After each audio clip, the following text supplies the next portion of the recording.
हे गाईज, तर आज आहे 15 ऑगस्ट, इंडिपेंडन्स डे आणि तिथीनुसार कृष्णांची जन्माष्टमीसुद्धा आज आलेली आहे. त्यामुळे आज लवकर आम्ही फळ मांडण्याचा योग करतो आहे. ही जी फळं तुम्ही बघताय ती आमच्या बागेतलीच फळं आहेत, आम्ही कुठून आणलेली नाही आहेत ती विकत.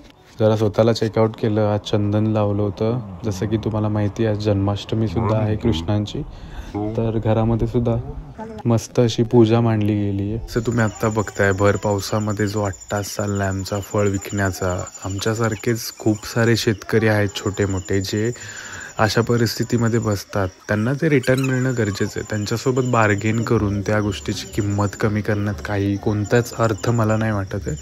तुमचं बजेट असेल तर तुम्ही परचेस करू शकता. आज जाण्यासाठी स्वतःला स्वच्छ करून घ्यावे लागते. पहिले पाय धुवून घ्यायचे, त्याच्यानंतर आतमध्ये एंट्री करायची आहे नॉक करून दरवाजाला, म्हणजेच की आज्ञा घ्यायची आहे भगवंतांची आतमध्ये येण्यासाठी.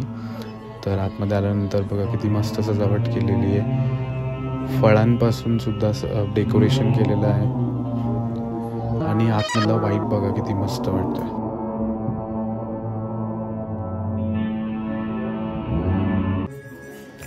आमच्या घरापासून नियर बाय इथे इस्कॉन टेम्पल आहे.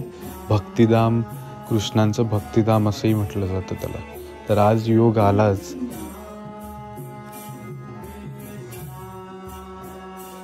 खूप मोठा आणि खूप मस्त असा सोहळा त्यांनी केलेला आहे. खूप बेस्ट ऑफ बेस्ट वाईब्स असतात तिथे. तर तुम्ही नियर बाय असाल तर तुम्ही व्हिजिट करू शकता.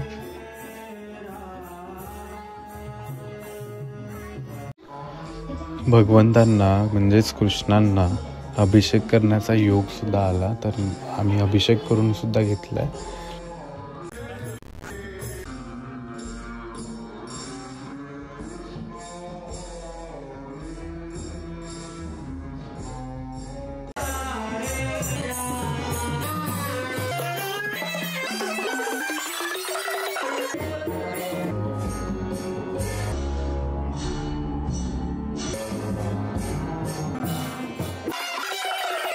बाहेर आल्यानंतर छोटे छोटे काउंटर लावलेले आहेत. भगवद्गीताचे कॅम्प्स आहेत छोटे छोटे. त्याच्यानंतर डोनेशन काउंटरसुद्धा लावलेत. त्यांचं स्वतःचं इस्कॉन टेम्पलचं स्वतःचं एक शॉपसुद्धा आहे जिथे तुम्हाला तुलसी माला, काउंटिंग मशीन, छोटी जाप मशीन असते ती मिळू शकते, फोटोज आहेत, या सगळ्या गोष्टी तिथं अवेलेबल्स असतात. भगवद्गीता आणि बरेच बुक्स हे तुम्हाला मिळून जातील तिथे.